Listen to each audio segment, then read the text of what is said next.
Hi guys, ito na po yung ingredient na ginagamit ko po sa aking face. Yan, para matanggal ito. Ito. May lemon, cloves, olive oil, then coffee. Tuturo ko sa inyo kung paano ito gawin. Easy step lang po ito.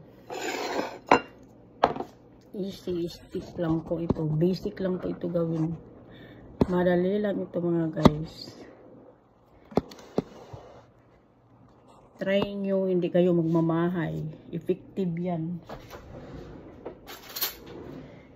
Yan, first, olive oil. Kuha tayo.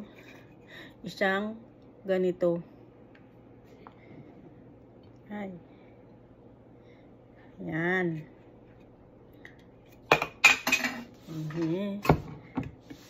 Next. Yan, cloves. Ito, effective ito. Ano to? Madami na nag-try nito ng cloves. Nagyan ko yan ng 5. 5 yung ating linagay mga may guys. Then, ito. Lemon. Lagyan natin ng lemon. Unti lang. Huwag damihin. Unti lang yung nilalagay ko.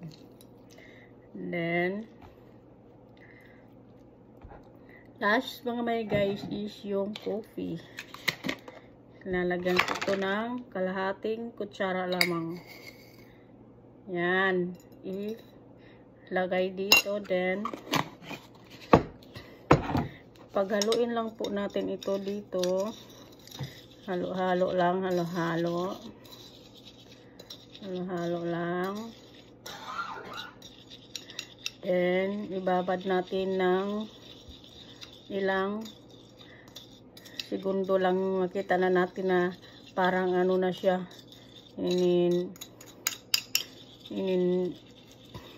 Di rin na lubak-lubak ba mga guys. Mahirap magtagalog mga may guys. Then, ano lang, ganito. Yan lang yung inano ko, linalagay sa mukha ko. Face reveal. Kung bakit ganito, nag-less na yung mga itim-itim ng aking mukha mga guys. O diba? And then, pag alam na natin na smoothie na yung coffee, hindi na siya parang rough, pwede na siya ibutang sa atong face. Easy step lang naman to mga may guys, madali lang. Kung hindi ka maarte, i-effect talaga yan sa mukha mo. Then yan nalagay. Yan lang ginagawa ko. Binababad ko lang to ng 30 minutes. Yan lang. 30 minutes lang po ito. Tingnan nyo guys, pag matry nyo, ilang weeks, 2 weeks ako lalagay.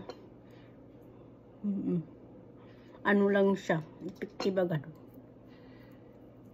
Natanggal-tanggal na yung mga iba. Kasi yung cloves kasi, ano yan yung tawag ka nito. Effective yan, madami na yan naggagamit ng ganyan. Na may resulta. Tapos yung coffee, lemon, pinag-combine.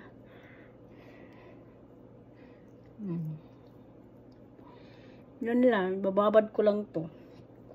Ito ang ating video for today's mga guys. Ito lang. Easy step lang. Huwag na tayo maggastos ng ilang libo or milyon para maging maganda yung mukha natin. Ito lang walang halong